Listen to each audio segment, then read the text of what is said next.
آن الأوان أبدعوا وأطلقوا كل العنان بفؤادي والأيادي واللسان إننا قوم خلقنا قيم. المادحون وإن أرضوا قوافيهم باق بأنفسهم من عجزهم حرج كم حاولوا فيك معراجا فما بلغوا وكلما عرجوا أزرى بهم عرجوا محمد أنت عطر الروح ما نطقت شفاهنا بك إلا سبح الأرج صلت عليك سماوات وأزمنة ما ضاق كرب بنا أو أسفر الفرج. مرحبا بكم مشاهدينا الكرام في حلقة جديدة من برنامجكم اليومي، برنامج المسابقة الرمضانية تحت مسمى عظماء في تاريخ الإسلام. بداية وقبل أن نسترسل في هذه المسابقة نرحب من يصحبني في التقديم الأستاذ الغالي عبد الرحمن برهان. أهلا وسهلا عبد الرحمن. أهلا وسهلا بك أخي أنس بيان، وحيا الله مشاهدينا الكرام في حلقة جديدة من برنامجكم، برنامج عظماء في تاريخ الإسلام الذي يطل عليكم عبر شاشات سلام الإعلامية. مشاهدينا الكرام، نذكر بطريقة الحلقة كما عودناكم كل يوم. لدينا عظيم وما عليكم سوى معرفة هذا العظيم والاتصال عبر الأرقام الظاهرة أمامكم على الشاشة والإجابة ومن ثم الدخول في السحب. ونذكر بقيمة الجائزة هي $100 تسلم فوريا بعد فقرة السحب. ونذكر الفائزة معنا في ليلة البارحة الأخت إحسان حسين بضرورة التواصل مع رقم القناة لاستلام الجائزة. نعم. طيب، ضيفنا لهذه الحلقة وعظيمنا لهذا اليوم هو عظيم لا يخفى على صغير وكبير، يعني أشبه ما يكون بأحد أعلام هذا الدين العظيم، ويعتبر من كبار العلماء في عصره والعصور التي تلت عصره، حيث بلغ من العلم والتقى والصلاح ما بلغ، وقد بلغ صيته أرجاء المعمورة في ذلك العصر قبل انتشار وسائل التواصل والمراسلات، ويلقب بشيخ الإسلام. يلقب بشيخ الإسلام، هذا الشيخ الذي كان ينبش في قلوب المتضررين. يعني أنت لو تسمع قصة أو يعني سيرة هذا الشيخ في عندما طرحها الشيخ ناصر بن حميد في بودكاست طويل جدا، تسمع هذه السيرة العطرة. وهذا يعني الشيخ الذي يعني كما لقبوه بأنه شيخ الإسلام، يعني تدمع العين والله من هذه السيرة العاطرة. نشأ رحمه الله في حران حتى بلغ سن 7، ثم هاجر مع والده وإخوته إلى دمشق.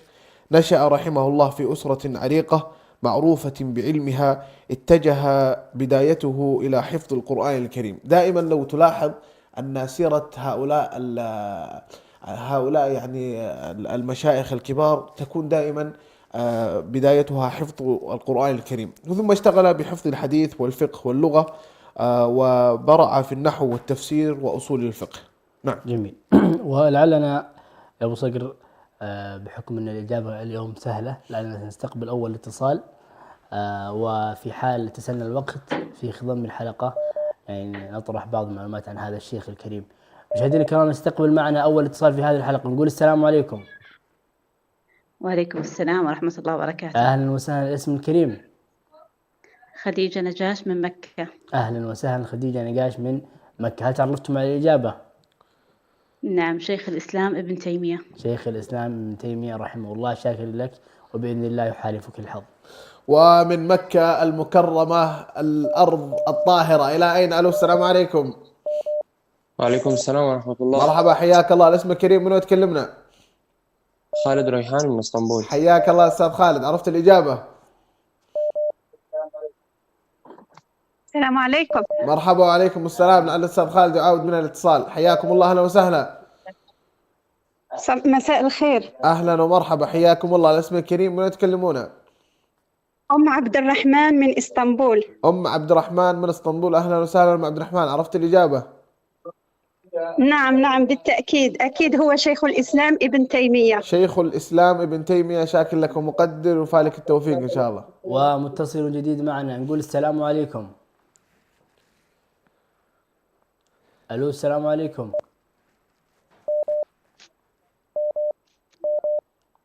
متصل جديد نقول السلام عليكم.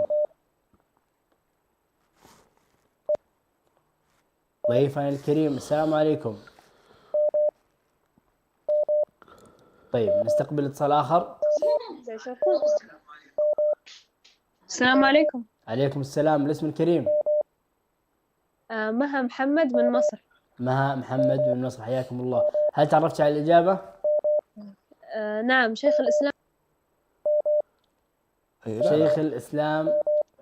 لا بس نقبلها بشيخ الإسلام وتدخل معنا في السهم إن شاء الله. ومتصل آخر. ألو السلام عليكم. خليها حبي وعليكم السلام الحلقة. ورحمة الله وبركاته. مرحبا، حياك الله. ألو، فقدنا الاتصال هذا، ما شاء الله إجابته دائما طلقة يعني. إيه. ألو السلام عليكم. ألو السلام عليكم. معنا الاتصال. طيب صوت جديد. ألو السلام عليكم. ألو السلام عليكم.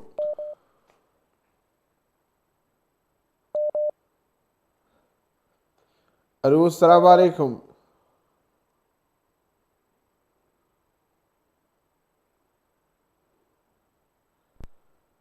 معنا الاتصال.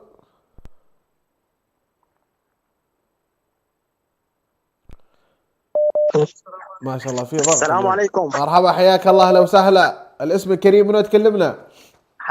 حياك الله، سليم نبيل من اسطنبول.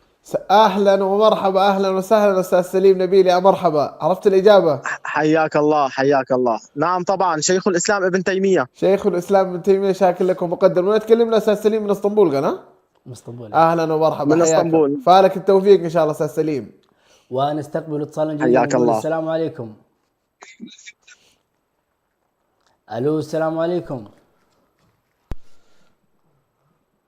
الو السلام عليكم.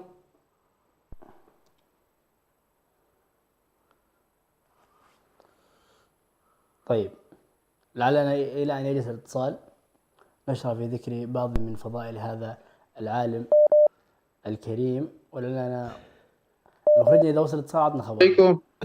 طيب وصل الاتصال. عليكم السلام. الاسم الكريم؟ معك محمود أبو عدنان من قونيا. محمود أبو عدنان من قونيا. عطنا الإجابة يا دكتور محمود. الإسلام ابن تيمية. شيخ الإسلام ابن تيمية، شاكر لك أبو عدنان ويحالفك الحظ معنا بإذن الله. ومن قونيا إلى أين؟ ألو السلام عليكم. ألو السلام عليكم. حياك الله، يا مرحبا. الاسم الكريم، من تكلمنا؟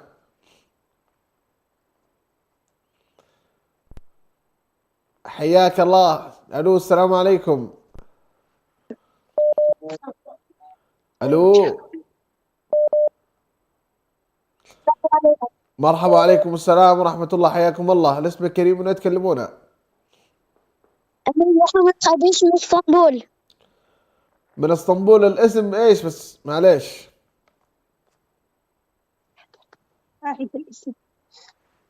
أمين محمد خبيش من اسطنبول.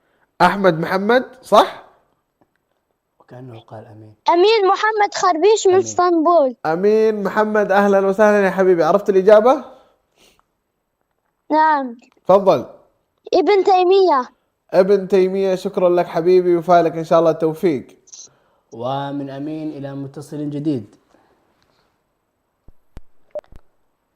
متصل وضيف جديد، نقول السلام عليكم.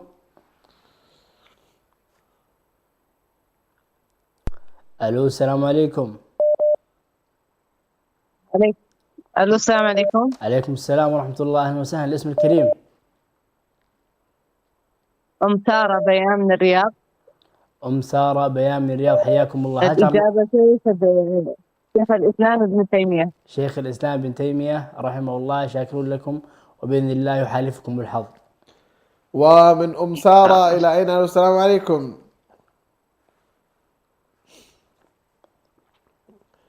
ألو السلام عليكم.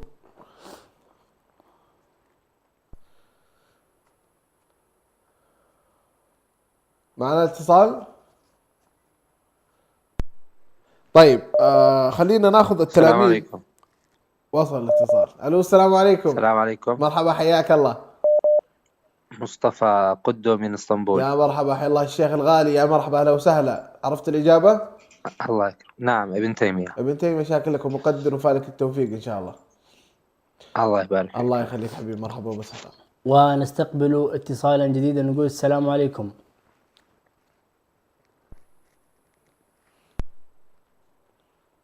ما شاء الله الإجابة اليوم كانت واضحة وسريعة والضغط ما شاء الله. ما شاء الله. طيب نستقبل اتصال جديد. الو السلام عليكم. الو. اي نعم اهلا وسهلا، السلام عليكم، الاسم الكريم. شيخ بلال. وعليكم السلام ورحمة الله وبركاته. حياك الله. معكم بلال محمد سعيد. من انت تكلمنا يا بلال؟ معكم بلال محمد سعيد ابراهيم. الله يحييكم. الإجابة شيخ الإسلام ابن تيمية. شيخ الإسلام ابن تيمية. من انت تكلمنا يا بلال؟ من اسطنبول تركيا. من اسطنبول تركيا، شاكر لك يا بلال، وبإذن الله يحالفك الحظ. وصوت آخر. الو السلام عليكم. الو السلام عليكم.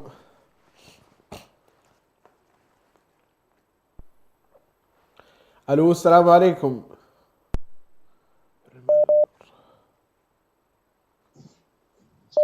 الو السلام عليكم.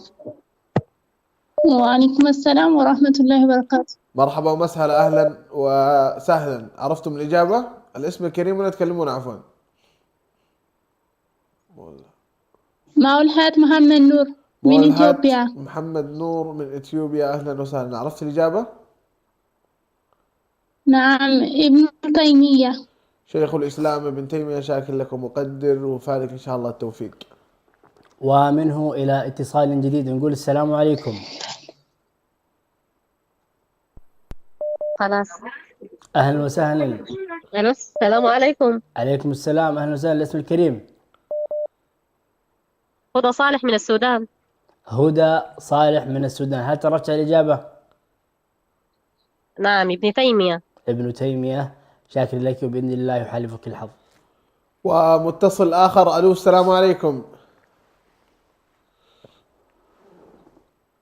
ألو السلام عليكم.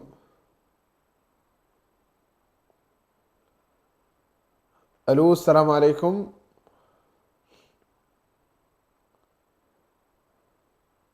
معنا الاتصال. طيب نذكر بأن تلاميذ هذا الشيخ على رأسهم ابن القيم الجوزية وابن قدامة والحافظ الذهبي والحافظ ابن كثير، توفي رضي الله عنه في ليلة الاثنين الموافق 20 من شهر ذي القعدة من سنة 728 بقلعة دمشق. عندما اشتغل بحفظ الحديث والفقه وقتها لم يتجاوز عمره 10 سنة، ولذلك عرف بالذكاء وقوة الحفظ والنجابة وسرعة الإدراك منذ الصغر. كان فريد عصره في الزهد والعلم والشجاعة والسخاء وكثرة التصانيف رحمه الله. من ضمن المؤلفات طبعا لضيفنا لهذا اليوم كثيرة جدا، لكن لعلنا نذكر بعضها، وهي مثلا كتاب الاستقامة، وكتاب الجواب الصحيح لمن بدل دين المسيح، وكتاب منهاج السنة النبوية في نقض كلام الشيعة القدرية. وهناك طبعا كتب كثيرة ألفها رضي الله عنه، وأنا والله من محبينه جدا، يعني لا أخفيك سرا أثر فيني تأثير كبير جدا بعد أن سمعت البودكاست للشيخ ناصر وهو يروي قصة هذا الشيخ الذي يعني كما ذكرت عبد الرحمن أنه كان متميزا بذكائه وقوة حفظه والتجاوب وسرعة الإدراك منذ الصغر. سبحان الله عز وجل، منذ الصغر له مواقف يعني تدل على أنه هو نابغة في زمانه. الشيء اللي التمسته من هذا الشيخ أنه سبحان الله كان يفتش كذا في أوجاع الناس، يعني يذهب كذا في قلوب ووسط كذا أوجاع الناس ويتلمسها ويعالجها. وكان سبحان الله يعني يؤذونه الناس ويتعاملون معه بنوع من العلو ونوع من هذه الأمور، لكنه يعني قلبه في الحقيقة كان شيء معلق. وأنا أذكر من ضمن الأشياء اللي كان يفعلها لشيخنا لهذا اليوم، كان يقول أنه إذا أغلقت عليه مسألة ظل يستغفر الله عز وجل قرابة 1000 مرة، وبعد الاستغفار 1000 مرة سبحان الله الله عز وجل يفتح له. ليش؟ لأنه طيب وصل الاتصال. الو السلام عليكم. مرحبا حياكم الله. الاسم الكريم من يتكلمون؟ الو السلام عليكم. مرحبا حياكم الله، أهلا وسهلا. الاسم الكريم من يتكلمون؟ جميل السعيد من النرويج. أهلا ومرحبا حياكم الله. عرفتم الإجابة؟ ايوه ابن تيمية. ابن تيمية، شاكر لك ومقدر وفالك التوفيق إن شاء الله. ان شاء الله. ونستقبل اتصالا جديدا. نقول السلام عليكم.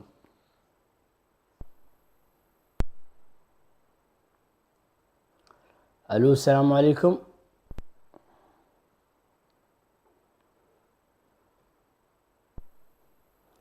السلام عليكم. السلام عليكم. عليكم السلام ورحمة الله. الاسم الكريم من أين تكلمنا؟ الوليد بيان من الرياض. الوليد بيان من الرياض. عرفت الإجابة يا الوليد؟ نعم، شيخ الإسلام ابن تيمية. شيخ الإسلام ابن تيمية، شاكر لك وبإذن الله يحالفك الحظ. ومتصل آخر. ألو السلام عليكم. ألو السلام عليكم. ألو السلام عليكم. معنا الاتصال. مرحبا حياك الله. الاسم الكريم من يتكلمنا؟ الله يكرمك، ساري حلابه من اسطنبول. يا مرحبا حياك الله استاذ ساري حلابو. عرفت الإجابة؟ حياكم الله. اي شيخ الإسلام ابن تيمية رحمه الله. شيخ الإسلام ابن تيمية، شاكر لكم مقدر ساري حلابو وفارق التوفيق إن شاء الله. ومن الأخ ساري إلى أين؟ نقول السلام عليكم.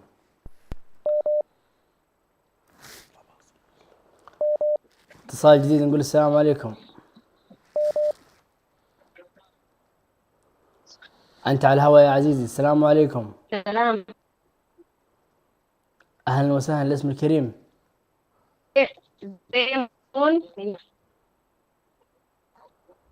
ألو السلام عليكم. الإجابة شيخ الإسلام ابن تيمية. وصلت الإجابة ولم يصل الاسم. الاسم الكريم من أين تكلمينا؟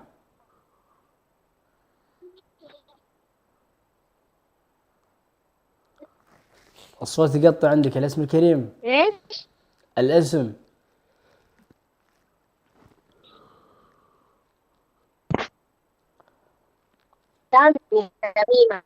الاسم زينب هارون من جدة.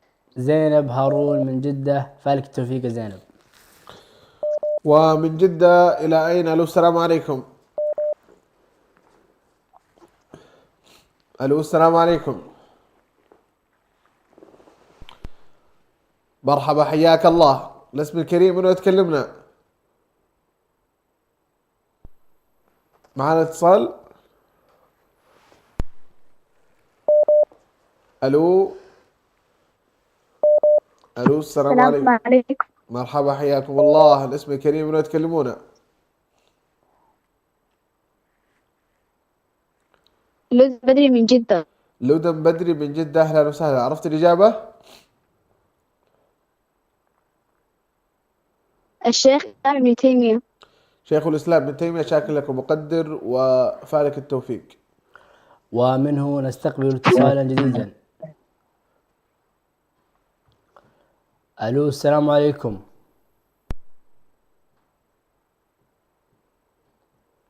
ألو السلام عليكم. ألو السلام عليكم. الصوت واضح؟ ألو السلام عليكم.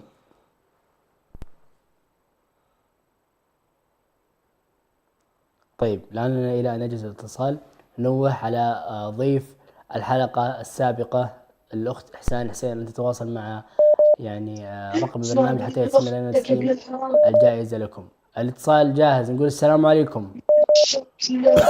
وعليكم السلام ورحمة الله. الاسم الكريم من أين تكلمنا؟ الطيب جبريل من السودان. الطيب جبريل من السودان، هل تعرفت الإجابة؟ شيخ الإسلام ابن تيمية. شيخ الإسلام ابن تيمية. شاكر لك يا الطيب جبريل من السودان ويحالفك الحظ معنا. شكرا يا مرحبا. صوت جديد. ألو السلام عليكم. ألو السلام عليكم. مرحبا حياكم الله. الاسم الكريم من تكلمون؟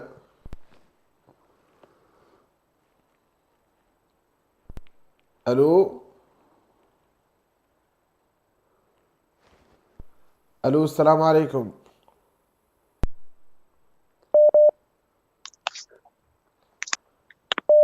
ألو السلام عليكم. ألو السلام عليكم. حياكم الله، أهلا وسهلا. الاسم الكريم من تكلمون؟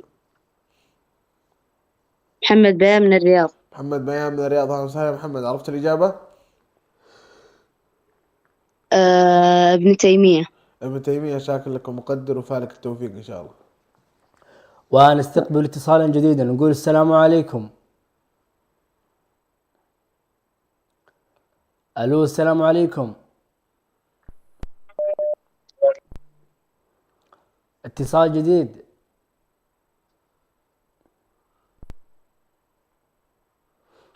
ألو السلام عليكم.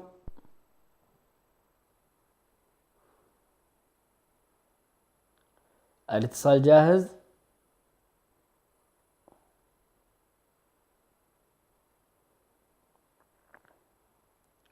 مشاهدينا الكرام، يعني لابد أن تتأكدوا من شبكة الإنترنت في المنطقة التي تتصلون بها حتى يعني يكون الاتصال قويا. الاتصال جاهز. عليكم السلام. الاسم الكريم؟ عبد الرحمن أحمد علي من الرياض. الإجابة هي ابن تيمية. أهلا وسهلا عبد الرحمن علي من الرياض، فشاكر لكم بإذن الله يحالفك الحظ. عبد الرحمن أحمد علي من الرياض. صوت آخر. ألو السلام عليكم. ألو السلام عليكم.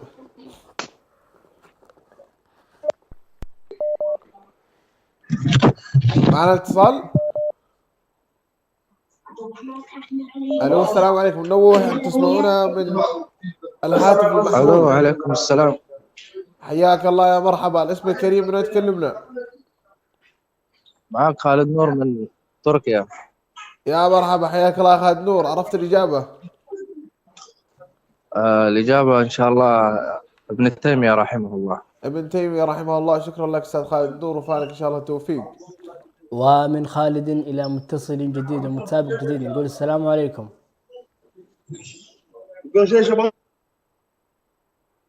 ألو السلام عليكم. السلام عليكم. عليكم السلام. الاسم الكريم؟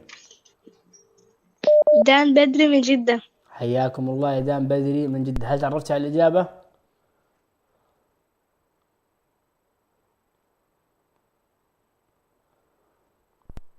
دان بدري من جدة، هل تعرفت على الإجابة يا دان؟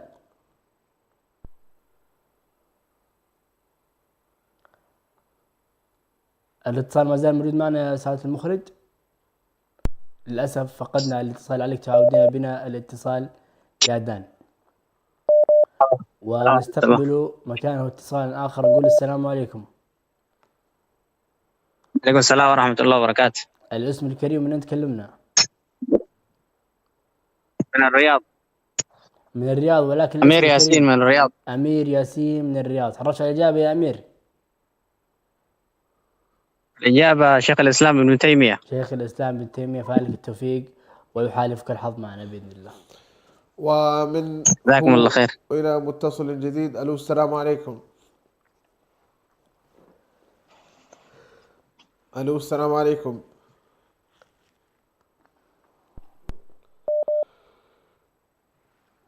ألو السلام عليكم. معنا الاتصال. السلام عليكم. مرحبا حياك الله، الاسم الكريم، من تكلمنا؟ معكم محمد نور من اسطنبول. محمد نور من اسطنبول، اهلا وسهلا يا محمد. عرفت الاجابه؟ نعم، شيخ الاسلام ابن تيمية. شيخ الاسلام ابن تيميه، شاكر لك ومقدر وفالك ان شاء الله التوفيق. ونستقبل اتصالا جديدا، نقول السلام عليكم. الو السلام عليكم. متصل جديد معنا، نقول السلام عليكم.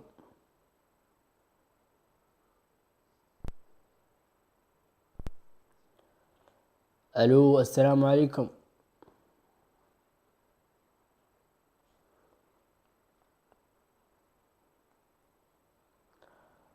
طيب، الان نستقبل اتصالا جديدا اخي انس.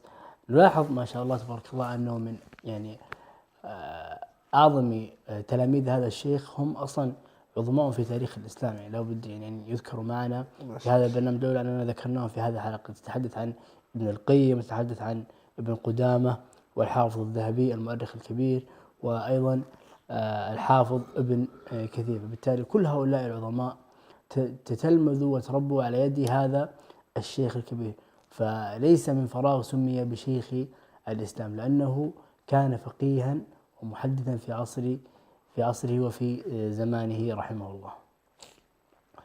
طيب، إلى أن نجهز الاتصال مشاهدينا الكرام، دعونا ننوه على أمر مهم، وهو أن كل شخص شارك معنا السلام عليكم في هذه الحلقة، ولكن بعد هذا الاتصال نستقبل الاتصال، نقول السلام عليكم. الو السلام عليكم. عليكم السلام، الاسم الكريم. معك وائل موسى من مصر. حياك الله وائل، عرفت الإجابة؟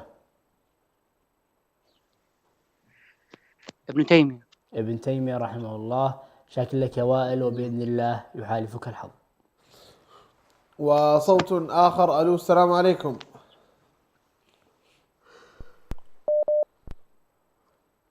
ألو السلام عليكم. اتصال من مصر ما شاء الله. جانا اتصال من مصر اليوم جانا. السلام عليكم. مرحبا، أهلا وسهلا. الاسم الكريم، من تكلمونا؟ الو. مرحبا، حياكم الله. الو السلام عليكم. حياكم الله، أهلا وسهلا. الاسم الكريم، من تكلمونا؟ آلاء حسين من السودان. آلاء حسين من السودان، أهلا وسهلا. عرفت الإجابة؟ أيوة، شيخ الإسلام ابن تيمية. شيخ الإسلام ابن تيمية، شاكر لك ومقدر وفالك إن شاء الله التوفيق. ونستقبل اتصالا جديدا، نقول السلام عليكم. الو. اهلا وسهلا، السلام عليكم. الاسم الكريم، من انت تكلمينا؟ وعليكم السلام، إشراقة عبد الحميد. اشراقة عبد الحميد، من انت تكلمينا يا اشراقة؟ من ماليزيا. من ماليزيا، حياكم الله. هل تعرفت على الإجابة؟ نعم، شيخ الإسلام ابن تيمية. شيخ الإسلام ابن تيمية، شاكر لك، وبإذن الله يحالفك الحظ معنا. شكرا، بارك الله فيكم. حياكم الله. ومن ماليزيا إلى أين؟ ألو السلام عليكم. ألو السلام عليكم. معنا الاتصال.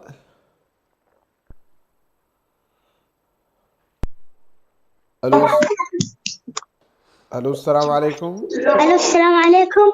مرحبا، حياكم الله. الاسم الكريم، من يتكلمونه؟ خالد بيان من الرياض. خالد بيان من الرياض، أهلا وسهلا يا خالد. عرفت الإجابة؟ ابن تيمية. شيخ الإسلام ابن تيمية، شكرا لك يا خالد وفالك التوفيق إن شاء الله. ومن خالد إلى متصل جديد، نقول السلام عليكم. ألو السلام عليكم. متصل جديد معنا، نقول السلام عليكم.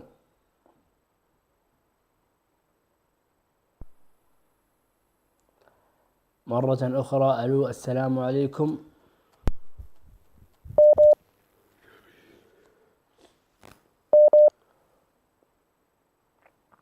متصل جديد. ألو. اي نعم، صوت واضح. الاسم الكريم؟ أحمد الطويل. أحمد الطويل. أحمد الطويل.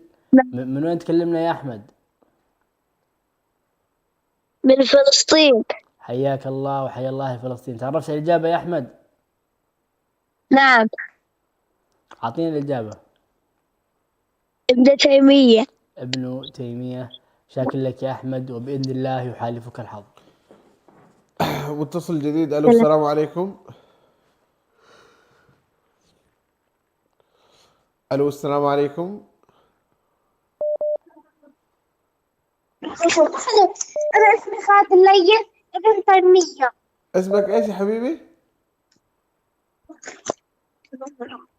اسمي خالد الليث ابن تيمية. خالد إيش؟ اسم الوالد. خالد الريس.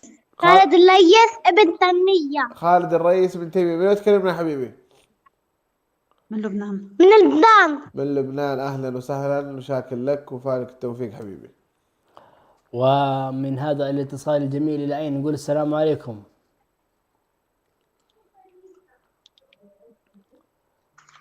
ألو السلام عليكم.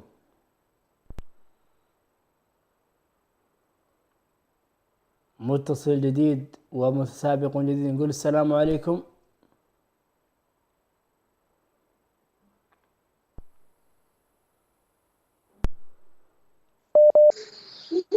نعم الاتصال جاهز. ألو. ألو أهلا وسهلا. الاسم الكريم. كريمة موسى من الرياض. الاسم الأول. كريمة موسى من الرياض. كريمة موسى من الرياض. أهلا وسهلا. هل تعرفت على الإجابة؟ نعم، شيخ الإسلام ابن تيمية. شيخ الإسلام ابن تيمية. شاكر لكم بإذن الله يحالفك الحظ. صوت آخر. ألو السلام عليكم.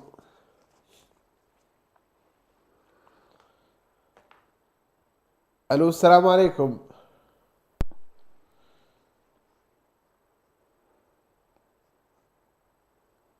في اتصالات ما سمعناها اليوم.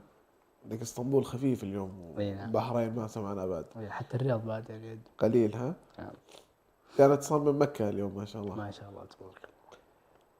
ألو السلام عليكم. ألو السلام عليكم.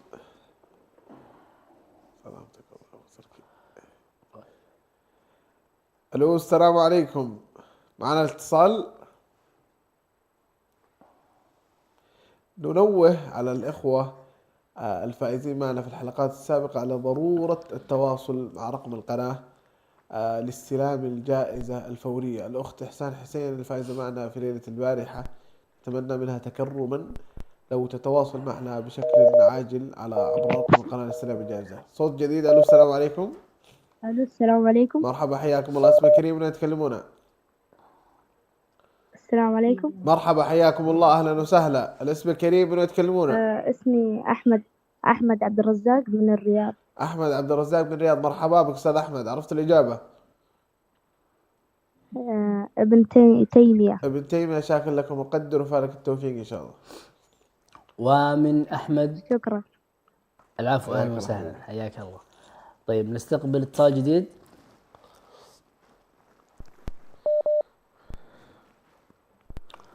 مشاهدينا الكرام ما زلنا في استقبال اتصالاتكم عبر رقم البرنامج الرسمي. متصل جديد نقول السلام عليكم. وعليكم السلام. أهلا وسهلا. الاسم الكريم. الاسم الكريم. اسمي عمر وائل. عمر وائل. من تكلمنا يا عمر؟ ابن تيمية. ابن تيمية. عمر من وين تكلمنا؟ تركيا. تركيا. أهلا وسهلا يا عمر. فالك التوفيق إن شاء الله. إن شاء الله. الله يعطيك العافية. أهلا وسهلا يا عمر، شرفتنا وأنستنا. صوت جديد. ألو السلام عليكم. السلام عليكم. مرحبا حياكم الله. الاسم الكريم ولا يتكلمون؟ ليلى سعيد من السودان. مرحبا ومسهلا. أهلا وسهلا. عرفتم الإجابة؟ شيخ الإسلام. نعم شيخ الإسلام بن تيمية. شيخ الإسلام ابن تيمية. شاكر لكم وقدر وفالكم إن شاء الله التوفيق. ونستقبل آمين إن شاء الله. اتصالا جديدا بعد هذا الاتصال من السودان، ونقول السلام عليكم.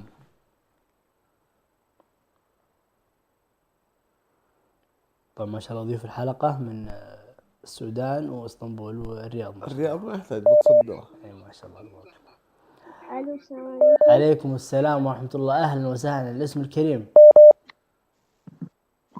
اسمي أنس عبد الرزاق من الرياض. أنس عبد الرزاق من الرياض، ما شاء الله. هذا المفروض اتصال عندك يا أنس. والله يا أخي استمي. تعرفت على الإجابة يا أنس؟ شيخ ابن تيمية. ابن تيمية. فالك التوفيق يا أنس ويحالفك الحظ. حتى لو إجابتك غلط بندخلك في السحب. تسمي يا حبيبي. عشان الاسم. صوت أخي هذا الحلقة. مرحبا حياكم الله. الاسم الكريم من يتكلمون؟ السلام عليكم. مرحبا حياكم الله، أهلا وسهلا. السلام عليكم. حياكم الله وعليكم السلام. الاسم الكريم من يتكلمون؟ ميساء الكردي من لبنان. الاسم ايش؟ ميساء الكردي. ميساء الكردي من لبنان. ميساء الكردي. واضح الاسم، الله يجزاك خير. الإجابة الله يجزاك خير. ابن تيمية جواب. ابن تيمية. شاكر لكم ومقدر وفالكم التوفيق. مشاهدينا الكرام، وصلنا إياكم إلى فاصل قصير ومن ثم السحب، فانتظرونا.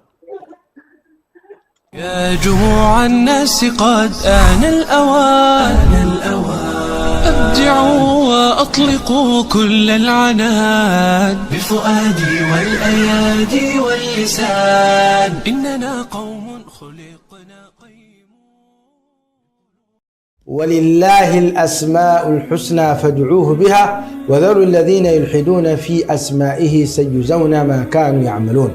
التعلق بالله سبحانه وتعالى وأعظم ما يمكن أن يتعلق به الإنسان وأعظم ما يمكن أن يتعرف عليه، ولذلك كان العلم بالله أعظم أنواع العلوم. سنتحدث عن أسماء الله عز وجل، ونستضيف كل ليلة مجموعة من الأسماء الطيبة المباركة التي وردت في كتاب الله عز وجل وفي سنة رسول الله صلى الله عليه وسلم.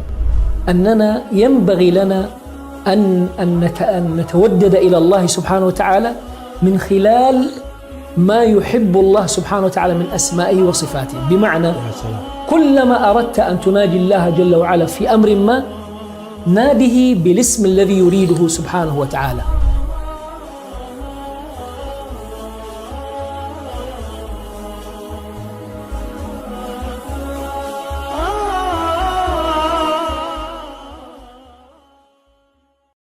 مفهوم الإحكام في القرآن الكريم مفهوم عميق جدا ومهم جدا، لأنه يتصل بالثوابت الكلية. الأزمات التي نعانيها نفسيا، والأزمات التي نعانيها سلوكيا، والأزمات التي نعانيها في مسيرتنا في الحياة، سنلاحظ بأن الأساس فيها هو التصورات. فإذا كان التصور خاطئ سينتج أيضا أعمال خاطئة، والتصور الصحيح ينتج لنا أعمال صحيحة. كل من شهد أن لا إله إلا الله وأن محمد رسول الله فهو أخ لك، سواء كان في الهند أو في المغرب أو في الصين أو في أمريكا أو في أوروبا. أمة الإسلام كلها تربطها أخوة خاصة، بغض النظر جمعتهم ولاية سياسية ما جمعتهم ولاية سياسية، كانوا في دولة واحدة في دول مختلفة في أعراق متباينة، إلا أنهم أهل الإسلام إخوة فيما بينهم.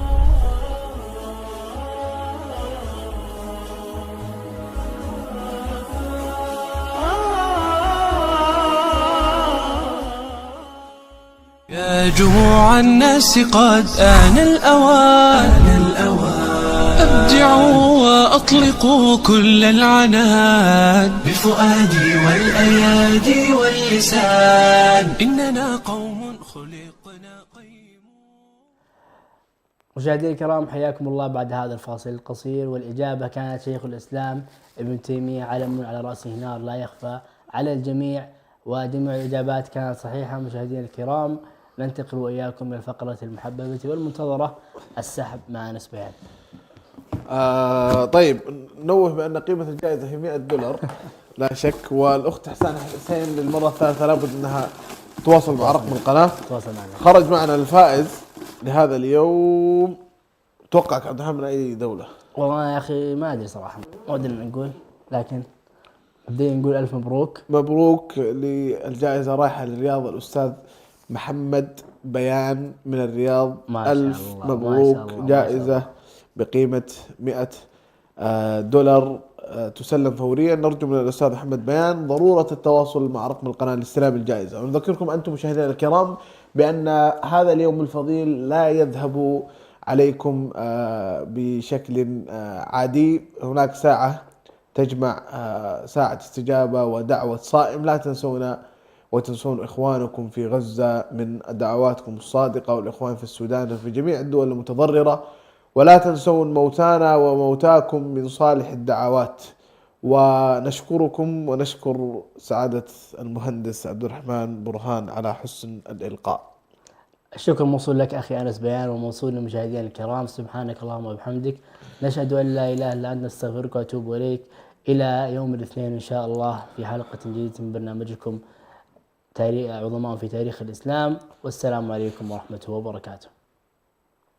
يا جموع الناس قد آن الأوان، أبدعوا وأطلقوا كل العنان بفؤادي والأيادي واللسان. إننا قوم خلقنا قيمون.